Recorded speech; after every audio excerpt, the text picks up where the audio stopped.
हिमायत, मैं आपसे इस रिएक्शन चाहूंगा कि भारत के लिए ज्यादा कंसर्न क्या है, चीन का आना, बांग्लादेश में दबदबा बढ़ना या अमेरिका का दबदबा बढ़ना? हालांकि ये जब सवाल आपसे पूछ रहा हूं तो मेरे दिमाग में ये भी फैक्ट है कि बांग्लादेश के लिए कई सारी चीजें हैं जिसकी जरूरतों को हम ही पूरा कर सकते हैं। अमेरिका वहां से प्याज नहीं भेजता, अमेरिका वहां से आलू नहीं भेज सकता, पाकिस्तान जो है चाइना वहां से आलू प्याज नहीं कॉटन नहीं भेज सकता। भेजना तो हमें क्यों, जिस तरह से ज्योग्राफिकल कंडीशन उसका है।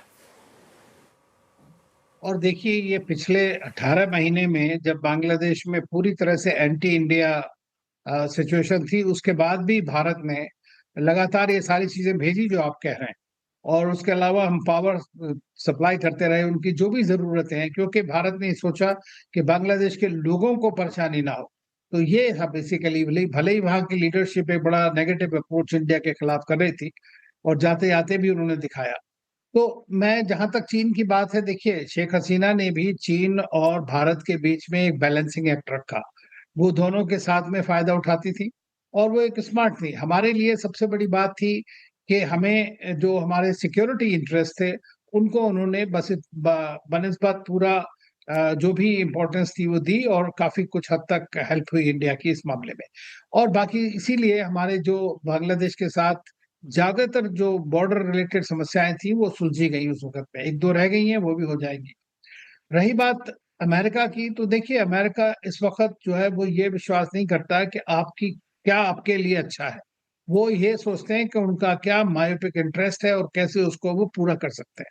और बांग्लादेश में भी उन्होंने वही किया। मैं वहां पर था जब वहां पीटर हास, उनका एम्बेसडर जो था, वो पूरी तरह से शेख हसीना की खिलाफत कर रहा था, ओपनली सारी बातें करता था। तो हमने देखा है कि किस तरह वहां की डीप स्टेट ने पूरी तरह उसको डिस्क्लोज करने में पूरा फायदा किया है। और चीन के वो कहे भले ही, लेकिन वो अपने आप खुद चीन के साथ में यारबाजी कर रहे हैं। अब G2 की बात करते हैं, अब अमेरिका जाने की बात हो रही है अप्रैल की। तो देखिए, वो बड़ा कॉम्प्लिकेटेड मैटर है। और वो यहाँ ये नहीं है कि बांग्लादेश में कुछ अगर चीन के साथ उनकी दोस्ती ज्यादा हो जाएगी तो अमेरिका आके बॉम्ब कर देगा, ये सब कुछ नहीं होने वाला है। अभी वो इनके एक जो एडवाइजर थे, उनका स्टेटमेंट आया था कि किसी ने पूछा उनसे कि साहब, आपने जो अमेरिका के साथ ये वन साइडेड डील अभी हुई है, उसके बारे में आपका क्या कहना है? कि तो कोई भी डील होगी हम उसको रिव्यू करेंगे।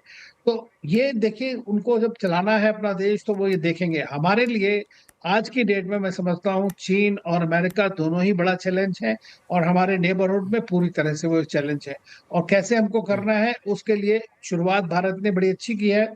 और मैं समझता हूँ कि रहमान साहब जो हैं, he is a pragmatic man, और उनके लिए प्रैग्मेटिक फॉरेन पॉलिसी जो है वही उनके लाभकारी होगी उनके लिए। वीना सिकरी मैम, ये एक बड़ा इंपॉर्टेंट पॉइंट दोनों में हमारे जो पैनलिस्ट ने उठाया कि चीन और अमेरिका, अमेरिका ने ट्रेड डील करके एक संकेत दे दिया कि एक तरफा ट्रेड डील है और अपना दबदबा कारोबार के पहलू से कम बढ़ाएगा यहाँ पे। और जब भारत और पाकिस्तान बांग्लादेश के बीच में संबंधों में एक खटास सी आ गई थी तो उसका फायदा भी उठाने चला था चीन और पाकिस्तान। तो हमारे लिए दोनों में अगर दोनों कंसर्न है, यूएस का दबदबा बढ़ना वहाँ पे और चीन का दबदबा बढ़ना, तो हम किस तरह से बैलेंसिंग एक्ट अपना सकते हैं ताकि हमारे पड़ोस में ये दोनों देश एक सीमा से ज्यादा अपना पांव ना जमा सके, या फिर हमारे हाथ में नहीं है? देखिए, सबसे पहली बात ये है कि अगर हमें रिश्ते बांग्लादेश से बनाने हैं, तो हमें पहले डायरेक्टली बांग्लादेश से बात करनी है। क्यों हम सोच रहे हैं अमेरिका आ रही है, चीन आ रहा है?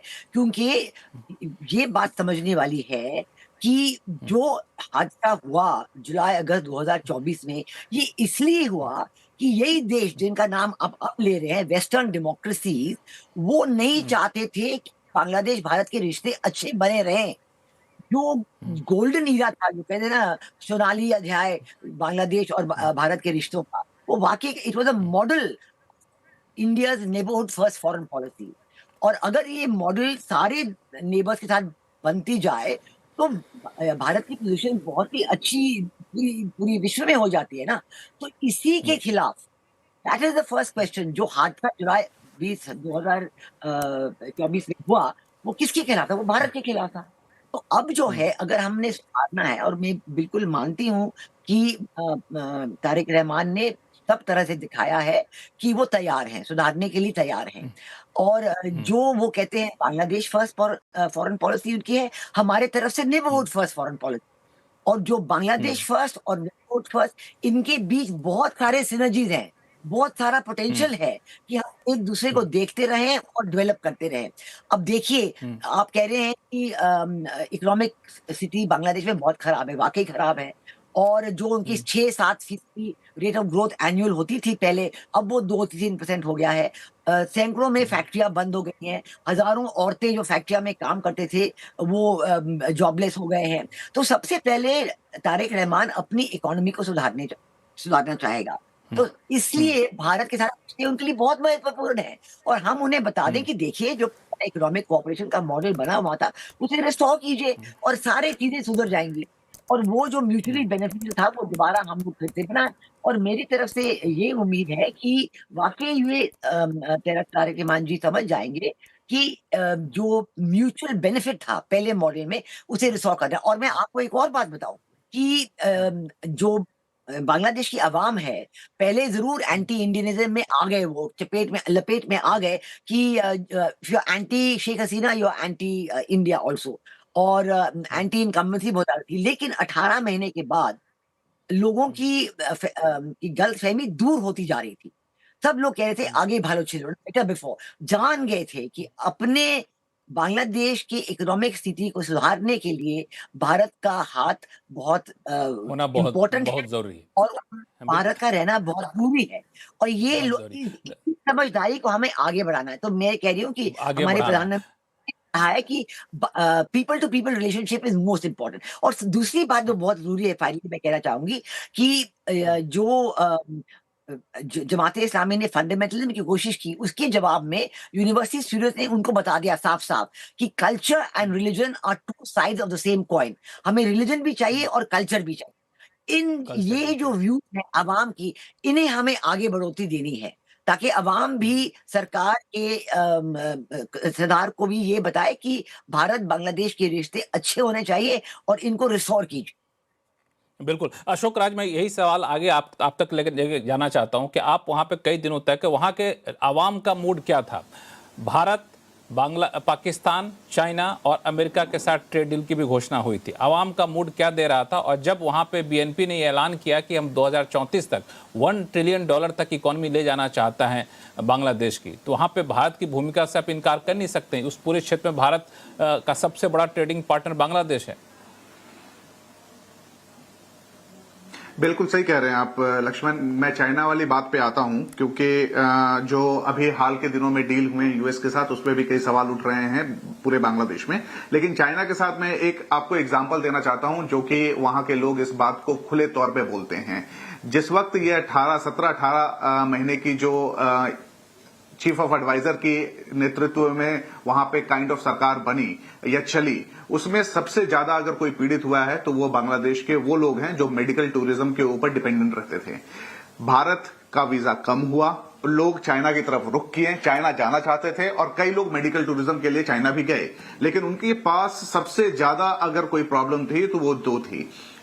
नंबर 1 लैंग्वेज बैरियर्स, क्योंकि चाइना जाना लंबा सफर तय कर और लैंग्वेज बैरियर का रहना सबसे ज्यादा दिक्कत बांग्लादेशी वासियों को हो रहा था। और दूसरा, इलाज में खर्चे ज्यादा, मतलब कि बहुत ही एक्सपेंसिव था तुलना में भारत के। तो ये तो तय है कि वो नहीं चाहते कि किसी भी तरीके का समझौता, ट्रेड, मेडिकल टूरिज्म या फिर बाकी की चीजें वहां पे हो जहां पर उनका अपना संवाद ना हो पाए। तो ऐसे सिचुएशन में भारत आज भी नंबर 1 है बांग्लादेश के लिए, ट्रेड में, मेडिकल टूरिज्म में, या ये कहें कि पड़ोसी देश होने के नाते। दूसरी बात रही कि यूएस, आपको याद होगा अभी चुनाव की घोषणा हुई थी और चुनाव सामने आने वाला था कि डॉक्टर यूनुस ने कुछ डील साइन किए यूएस के साथ।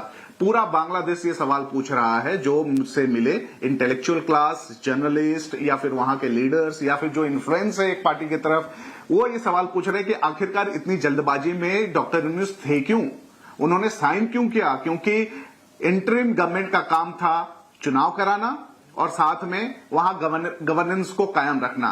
यानी कि जब सरकार नहीं है तो इंटरिम गवर्नमेंट जितने भी वहां पे सरकारी कर्मचारी थे या फिर सरकार के अधीन काम करते थे, उनकी सैलरी या रखरखाव या देश को एक नेतृत्व मिले।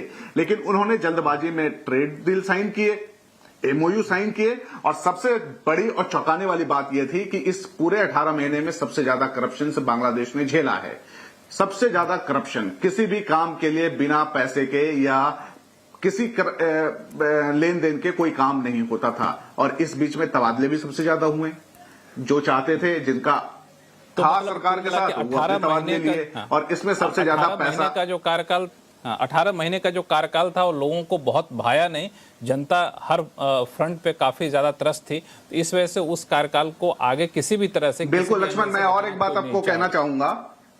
हाँ, एक बात और कहना चाहूंगा कि यहाँ पे जितने भी लोग हैं, आप अगर ढाका में कोई किसी के संपर्क में हैं, उनसे एक बात जरूर पूछेंगे। वो इस बात को कहते हैं, बिरयानी ढाका में या पूरे बांग्लादेश में बहुत फेमस है, लेकिन वो कहते हैं कि बिरयानी हमारी नहीं बन सकती बिना इंडिया के, बिना भारत के, क्योंकि राइस हम देते हैं, प्याज हम देते हैं, मसाले हम देते हैं, मतलब हम भी देते हैं, मिर्च भी हम देते हैं, और वो पूरा बिरयानी बनकर तैयार होता है। तो आप समझें कि भारत सबसे नजदीक है, यानी कि अगर वो चाहे तो उस बिरयानी का स्वाद बढ़ा सकता है। हालांकि वो देश ये डिसाइड करे कि किसके पास जाना है, लेकिन एक बहुत ही चर्चित फ्रेज है जो कि ये कहते हैं कि बिरयानी भारत ही बनाकर देता है। मतलब लोगों के जहन में भारत की चीजें काफी बसी हुई हैं। काफी इंटरेस्टिंग चीज आपने बताया।